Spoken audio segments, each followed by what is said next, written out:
Viewers, গাজীপুরের সবুজ প্রকৃতি থেকে আপনাদের শুভ বিকেল জানাচ্ছি। ফসলের ক্ষেতে রয়েছি এই মুহূর্তে, একটি বনের ভেতরে।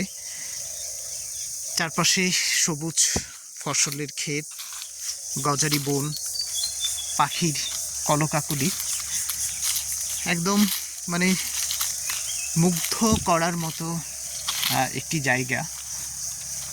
এরকম সুন্দর জায়গা আমাদের গাজীপুরের মানে অনেক এলাকাতেই রয়েছে, কিন্তু দিনকে দিন হচ্ছে আমরা আমাদের মানে বনভূমি ধ্বংস করার কারণে অনেক বনই হচ্ছে নষ্ট হয়ে গিয়েছে বা নষ্ট হওয়ার উপক্রম রয়েছে। এরকম কিছু বন রয়েছে, সেগুলোকে যদি এই ধ্বংস থেকে রক্ষা করা যায় তাহলে হয়তো এই পরিবেশটা আরও সুন্দর হবে।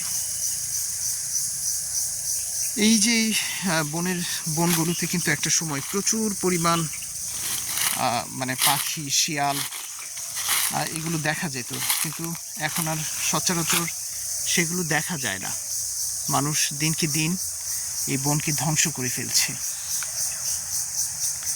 সামনে এই যে একটি আকাশমণির বাগান দেখছেন, এই বাগানটিতেও একটা সময় প্রচুর পরিমাণ মানে গজারি গাছ ছিল।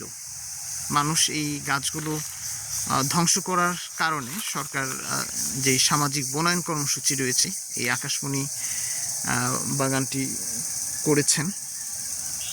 দেখেন, সবুজ ফসলের ক্ষেতের দুধারেই কিন্তু বনভূমি রয়েছে। একটা সময় সবুজ গাছের বেশ মানে ঘন একটা সারি ছিল, সেখানে গাছগুলো কিন্তু এখন অনেকটাই মানে পাতলা পাতলা হয়ে গেছে। এই যে আপনাদের একটু এই বনটির ভেতরে দেখায়, খুবই পাতলা পাতলা গাছ। মানে মাঝখানে যে গাছগুলো ছিল এগুলো মানে মানুষ কেটে নিয়েছে, যার কারণে গাছের ঘনত্ব কমে গেছে। বা এই যে ছোট চারাগুলো দেখছেন, এগুলোতেও কিন্তু প্রতি বছর আগুন দেয়া হয়, যার কারণে এই গাছগুলো আর বড় হতে পারে না।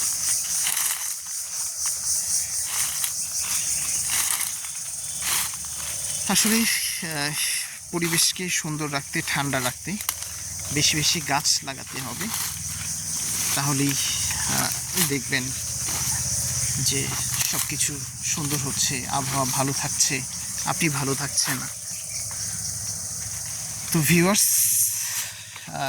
এই সুন্দর জায়গাটি থেকে বিদায় নিচ্ছি। এটি আমাদের গাজীপুরের শ্রীপুরের মানে রাজাবাড়ি ইউনিয়নের একটি জায়গা। এরকম অনেক বন রয়েছে আমাদের এই গাজীপুরের শ্রীপুরে। তো ভালো থাকুন, আল্লাহ হাফেজ।